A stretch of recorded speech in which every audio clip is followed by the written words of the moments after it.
Right, speaking of these types of things, what do you know about the $3.5 trillion reconciliation bill that President Biden and the Democrats in Congress are pushing? If you're like most people, you know what it cost, $3.5 trillion, give or take a trillion or two. But most do not know what is in the almost 2,500 pages. 2,500 pages. By comparison, the infamous Obamacare legislation that Nancy Pelosi back in 2009 said they had to pass to find out what was in it was 906 pages. Okay? 906 pages.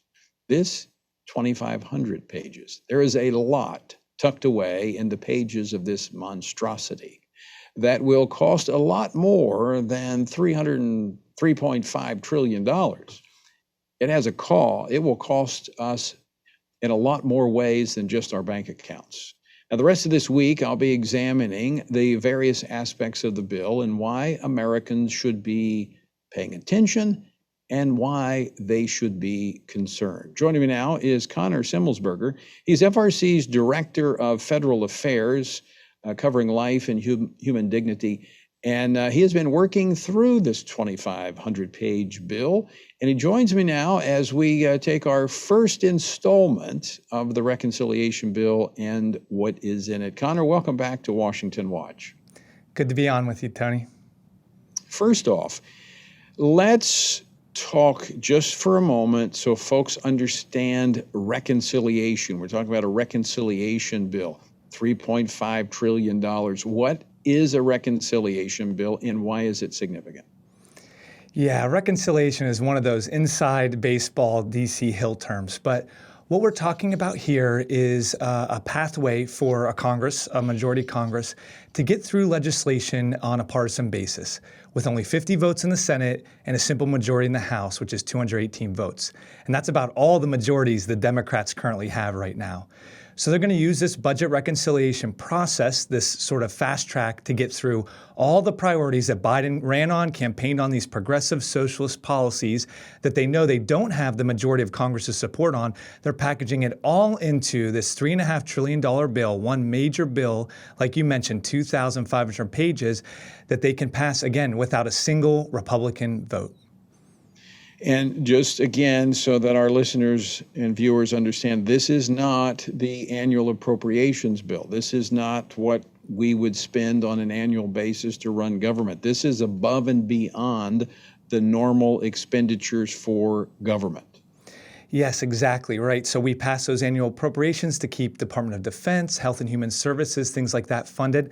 This is $3.5 trillion in addition to what we're already spending just to keep the government afloat, instituting massive changes to the very fabric of American policy.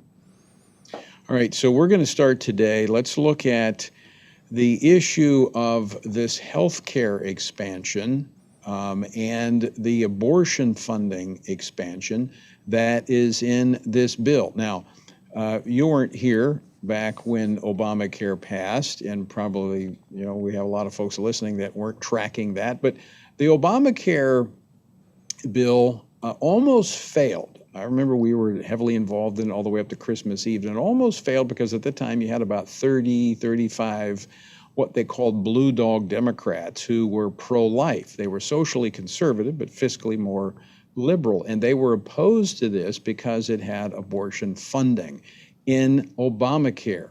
Well, we fast forward 10 years later, 11 years later, and here we are with this monstrosity of a bill, $3.5 trillion.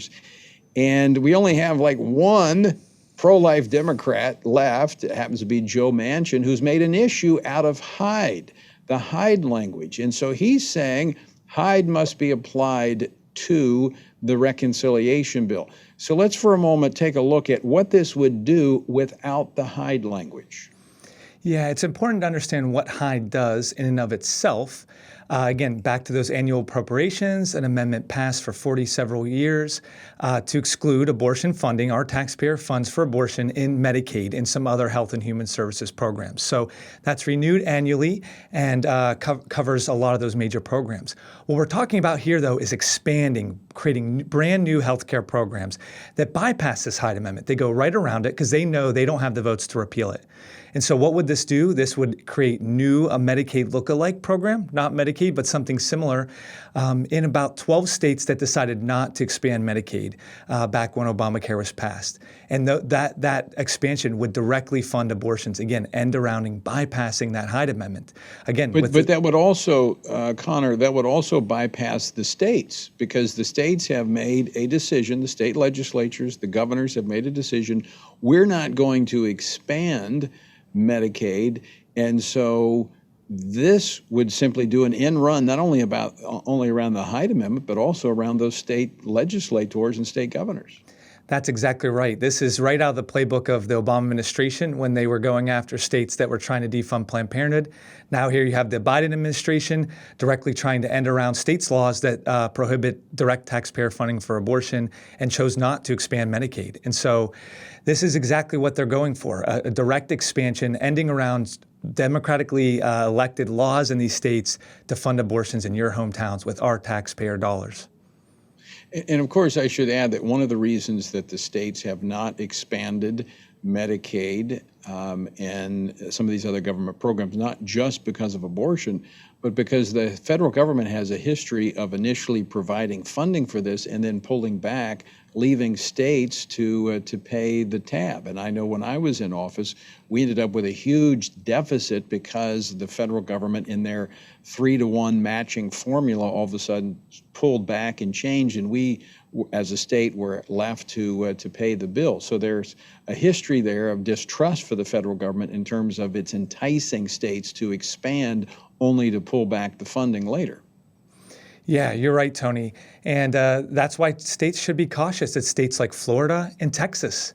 And we've seen Texas pass pro-life legislation. We've talked about it quite a bit here at FRC, this heartbeat bill. We've seen in this package a direct attack on states like Texas and Florida making sound economic decisions, sound social decisions to not fund abortions. And now here the government's going to say, doesn't matter what you say in your local state, we know better than you, the Biden administration, and we're going to continue to fund abortions in your state, regardless of what laws you pass. And so the way they would do that is, in this bill, it provides funding not only for abortion, but funding for transportation to abortion. So let's put forth a hypothetical here. Let's say you're in Texas. Texas has a heartbeat bill that, as we see even today, going back and forth, the Department of Justice trying to stop it, Texas fighting to keep it in place. Through entities like Planned Parenthood, they would be able to get this federal money under these new programs, and they could then transport on the taxpayer dime a woman into another state to get an abortion. Is that what this would provide? That's exactly it. And they added that provision in after the Texas passing their heartbeat law. It's really a direct attack on that. You know, we've heard about buses going to Oklahoma City out of Texas to perform abortions there. Those could be funded by our taxpayer dollars. Even worse, they could be purchasing flights with this money to fly women out of Texas into places like California or New Mexico, where the local state already covers abortions there. And so not only is it paying for the abortions itself, but now you're going to be paying for the flights and travel costs for these women to get abortions. And where does this money ultimately go back to? The likes of Planned Parenthood. So, Connor, I want to go back. This creates, as you said, a Medicare or Medicaid-like program. So it's not Medicaid. It's a new program. It's an expansion of government-funded health care. And, you know, it does fund abortion, but it does a lot more than that. Is this moving us closer to essentially a government takeover of healthcare, something that, you know, has been fought back and forth, you know, going back to Obamacare? I mean, this looks like, you know, to use the old analogy, the camel's nose under the tent. I mean, this just looks like the expansion is moving forward and forward until, before too long, the government will control the whole infrastructure of healthcare in this country. Yeah, it's not just a baby step in that direction. It's a major step towards federalized healthcare. When the federal government can say, we know better than you, and we're going to provide healthcare services in your states, overruling your laws. In addition to that, we've heard Senator Bernie Sanders, a red line for him is that Medicaid or Medicare, which is for our seniors, to include costs for dental and vision, things that it does not cover right now. Again, taking that major step to Medicare for all, which is President Biden's ultimate goal, is to have that Medicare for all where everyone's on a federally subsidized plan and you can't have your employer insurance, you can't have private insurance. This would be Javier Becerra, the Health and Human Services Secretary, a major proponent of Medicare for all. This would be a dream come true for him. Okay, just to summarize, this expands abortion funding by circumventing the Hyde restrictions that would prevent taxpayer funding of abortion would not apply to this, as it creates these new plans, but it does more than creating new plans. It locks into place some expansions that were done during the coronavirus in the funding that was done, the emergency funding to expand healthcare access. Those are locked into permanent place, and there's no restrictions then on the Hyde language on those expansions under ACA. Is that correct?